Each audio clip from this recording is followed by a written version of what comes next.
জাকের পার্টির মাননীয় চেয়ারম্যান মোস্তফা আমির ফয়সাল সাহেবের পক্ষ থেকে এবং জাকের পার্টির সম্মানীয় মাননীয় সিনিয়র ভাইস চেয়ারম্যান অর্থনীতিবিদ ডক্টর সায়েম আমির ফয়সাল মুজাদ্দিদি সাহেবের পক্ষ থেকে দেশবাসী এবং সকল মিডিয়া ব্যক্তিত্ব আপনাদের সকলকে আন্তরিক মোবারকবাদ এবং জাকের পার্টির প্রতীক পবিত্র গোলাপ ফুলের সকলকে শুভেচ্ছা।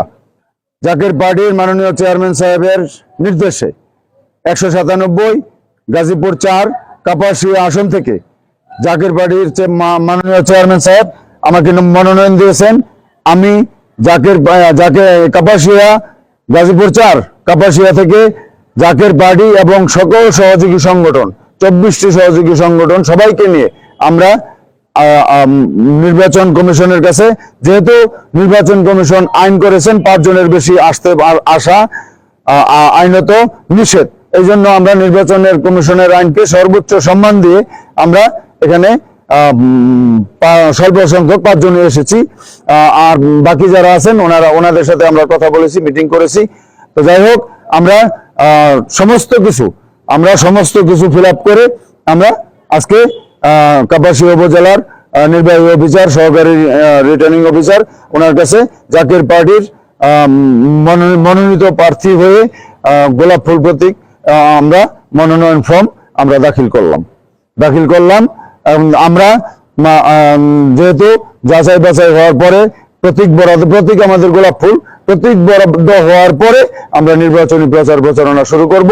এখন আমরা সকলের কাছে আমরা দোয়া প্রার্থী। সকলকে সালাম, আসসালামু আলাইকুম ওয়া রাহমাতুল্লাহি ওয়া বারাকাতুহু। প্রিয় দর্শক, যে যেখান থেকে দেখতেছেন সবাইকে জানাই জাকের পার্টির পবিত্র প্রতীক লাল গোলাপের শুভেচ্ছা অভিনন্দন। 197 গাজীপুর 4 আসনে জাকের পার্টির মনোনীত সংসদ সদস্য প্রার্থী ডাক্তার জুয়েল কবির আজকে নির্বাচন কমিশনে এসেছেন মনোনয়নপত্র দাখিলের জন্য কাপাসিয়া উপজেলা পরিষদ কমপ্লেক্সে। আমরা আপনাদেরকে দেখাচ্ছি।